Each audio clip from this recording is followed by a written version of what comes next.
Seja bem-vindo a mais um vídeo do canal Assim Diz a Palavra.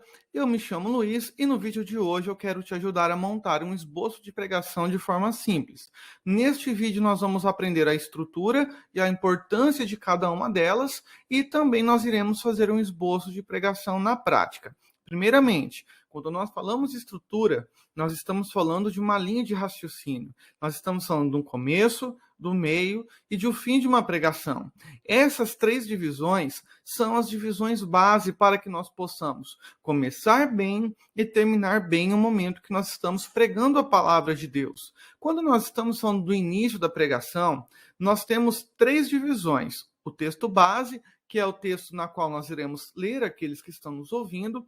O tema da nossa mensagem, que é para que as pessoas que estão nos ouvindo possam compreender sobre o que nós estamos falando, sobre o que nós iremos falar através do texto base na qual nós lemos, e a introdução, que deve ser breve, deve ser objetiva, e ela vai trazer a atenção do povo para a importância do tema da mensagem. Esses três pontos são muito importantes, porque são eles que dão início a um esboço de pregação.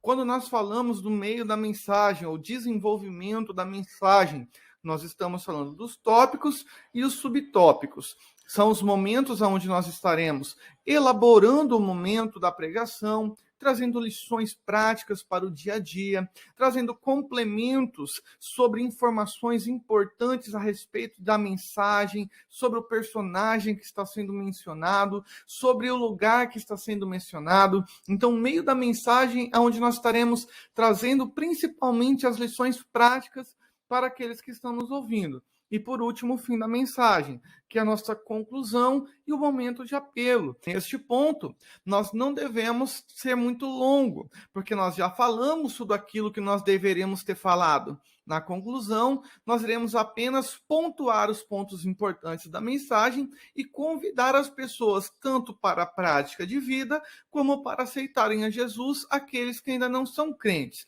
Neste momento, vamos aplicar através de um esboço de pregação na prática, baseado no Salmo 1. Em primeiro lugar, vamos fazer a nossa introdução. A introdução do Salmo 1, nós podemos dizer que há uma bênção para os fiéis e há uma condenação para os ímpios. Nós vamos ver que o contexto na qual o Salmo 1 está sendo tratado está falando da bênção dos justos e, ao contrário do que acontece com os justos, os ímpios têm situações contrárias à vontade de Deus e o fim deles é a condenação eterna. Vamos tirar algumas lições, que é o nosso desenvolvimento, é o meio, é onde nós iremos tirar lições práticas para o dia a dia. A primeira lição: o justo em tudo ele é diferente do ímpio. Lembra daquilo que está escrito no Salmo de número 1, verso 1. Ele não anda pelos conselhos dos ímpios, ele não anda no caminho dos pecadores, ele não tem comunhão com as pessoas erradas. Veja que o justo em tudo tem o diferente do ímpio é o nosso tópico. E esses três pontos, que são os pontos complementares, são subtópicos que irão nos ajudar a desenvolver a ideia central da primeira lição. Em segundo lugar, a nossa segunda lição: o justo tem um guia seguro para o céu. O Salmo capítulo 1, verso 2 ensina que antes o justo ele tem o prazer na lei do Senhor e na sua lei medita de dia e de noite.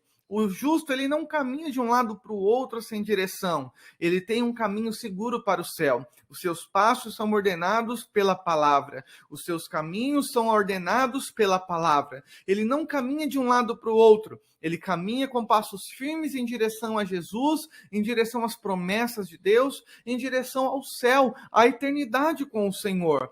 A terceira lição: o justo está sempre posicionado no lugar certo. Se o ímpio ele entra em problemas, entra em situações que irá trazer dano para ele, para sua família, para as pessoas que estão à sua volta, o Salmo de número 1, verso 3 nos ensina: pois o justo será como a árvore plantada junto a ribeiros de águas, a qual dá o seu fruto na estação própria e cujas folhas não caem, e tudo quanto fizer prosperará. Então, aonde o justo ele está, aonde Deus o coloca, ele faz frutificar. Ele não está relacionado a fazer as coisas segundo o seu coração, mas ele faz segundo a direção que há na palavra de Deus, e por isso ele prospera naquilo que ele faz. Veja que cada lição que eu estou tirando, cada momento que eu estou desenvolvendo esse esboço de pregação, eu estou baseado no versículo. Eu estou baseado naquilo que está na palavra de Deus e não naquilo que está no meu coração. A diferença entre ser pregador e ser boca de Deus. O meu objetivo é te ajudar a ser boca de Deus, aprender a transmitir aquilo que está dentro da palavra de Deus. Quarta lição: os ímpios não têm direção. Se o justo ele é direcionado pela palavra, se o justo é direcionado pela palavra de Deus e pelo próprio Deus, o ímpio ele vai de um lado para o outro. Olha o que o verso 4 ensina: que não são assim os ímpios, mas são como a moinha que o vento espalha. Os ventos da aprovação vêm e o ímpio vai de um lado para o outro. Ele não tem firmeza, ele não tem direção, ele não é direcionado pela palavra de Deus, por isso não consegue resistir aos ventos. Os ventos levam ele de um lado para o outro, porque ele não tem uma direção, ele não tem um foco, ele não tem um alvo a ser chegado. Conforme os ventos vão levando, ele vai sendo conduzido pelo caminho da perdição, porque esses ventos são contrários, ele não tem firmeza. O justo ele não é assim, ele é plantado pelo Senhor, ali ele fica e frutifica para a glória de Deus. Quinta e última lição: os ímpios eles não têm parte com a eternidade do justo. Se o justo tem a promessa de que a sua eternidade é com Deus, que ele irá ficar para sempre num lugar de paz, de alegria, um lugar onde não haverá mais morte, não haverá mais choro, o ímpio não é assim. Olha o que o verso 5 e o verso 6 ensina: pelo que os ímpios não subsistirão no juízo, nem os pecadores na congregação dos justos, porque o Senhor conhece o caminho dos justos, mas o caminho dos ímpios perecerá. Então, em nenhum momento na eternidade, o ímpio ficará com o justo. Ele não passará pelos mesmos lugares, eles não serão recolhidos para os mesmos lugares. O justo tem um lugar preparado para Deus, de gozo e de paz. Já o ímpio, ele tem um lugar preparado também por Deus, de juízo, de dor, de ranger de dentes. A nossa conclusão: sempre haverá uma diferença entre os justos e os ímpios diante dos olhos de Deus. Ainda que aos olhos dos homens pareça que não há diferença, não há uma recompensa aparente no momento na qual nós estamos vivendo, quando findar todas as coisas, nós precisamos lembrar aqueles que estão nos ouvindo que há uma diferença e Deus julgará o ímpio e julgará o justo. E se você ainda não é inscrito neste canal, se inscreva.